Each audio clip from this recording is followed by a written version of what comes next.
My name's Olivia Arthur and I'm a photographer. So when the home project came to me, I was already, must have been 6 months or so pregnant with my second child. But in terms of presenting it as a project to the outside world, I think what's interesting is this period of waiting. You know, that's where it also becomes very personal, you know, physically, something that this incredible transformation. But this is something you do. You always use the laser printer. I use the laser printer. I make these quite simple sort of printouts that I know the picture, so I know what's in there. I've looked at them on screen, so I know, for example, even though that's very black and you can't really see what's in there, I've looked at it and I've seen, for example, that his eyes are sharp. In the family, of course, there's the kind of emotion of how it's going to change the kind of dynamics between us, how my daughter's going to react when she finds that it's not just her. These, I mean, in a way, these are the most obvious pictures, I suppose, but for me, they were also really important. You know, it creeps up on you, you know, in the obvious way, you grow slowly over many months, but suddenly you look at yourself and you realise it's incredible that you have this child inside you. I've called the project Waiting for Lorelei because, as I say, it was, you know, for me all about this period of waiting and the kind of anticipation.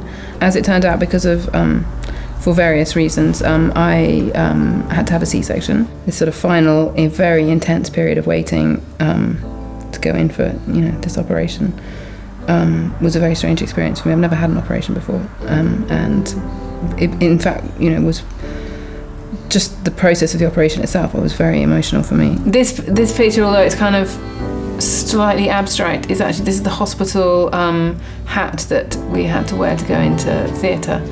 And while we had this sort of 3-hour waiting, not knowing, you know, whether we had 5 minutes to wait or you know, hours more, we sort of didn't know what to do. So Philip started throwing the hat up in the air and I was taking pictures of it, like a little jellyfish.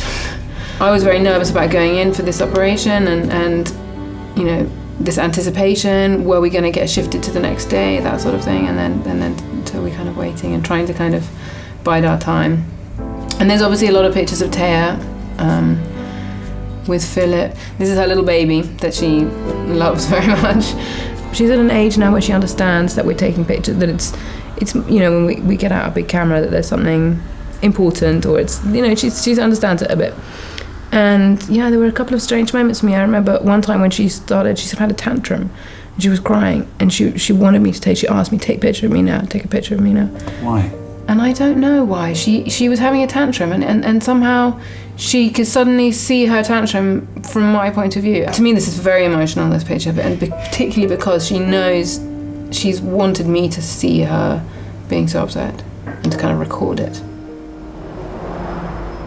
Home, yeah, so actually, I mean, I've been pretty transient as a photographer, but also growing up as well. My family moved all over and we didn't have like one childhood family home, so in a way that's just kind of you know, it's been a continuation. So home for me is much more about people, it's about the family. Growing up it was about my family and my siblings. Now it's about my kids and my husband and our family.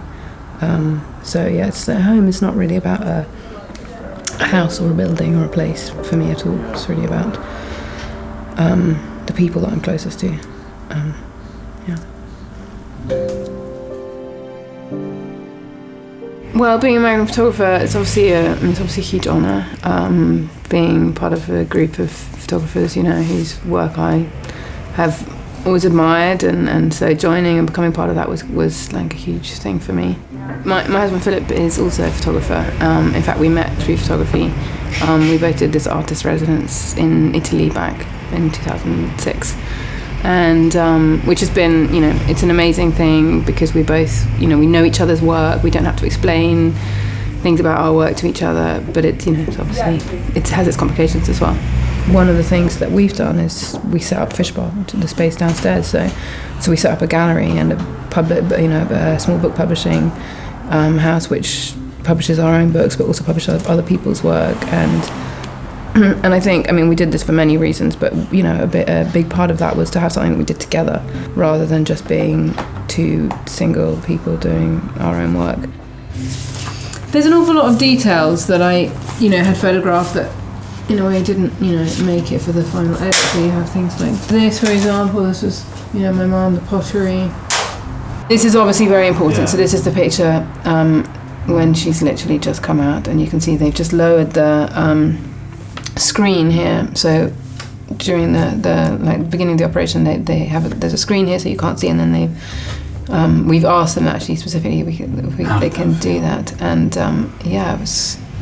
I mean, it's impossible to kind of I guess describe, but this, as I was saying, you know, this kind of intense emotion of the kind of fear of the operation and everything that you're about to go through, and then suddenly this relief and kind of it sort of throws you into a different world. So you kind of have this relief and then this kind of feeling, and like they gave her right to me. So you can see this picture here, literally just right after that moment. So I think you can see there the emotion. It was an incredible feeling.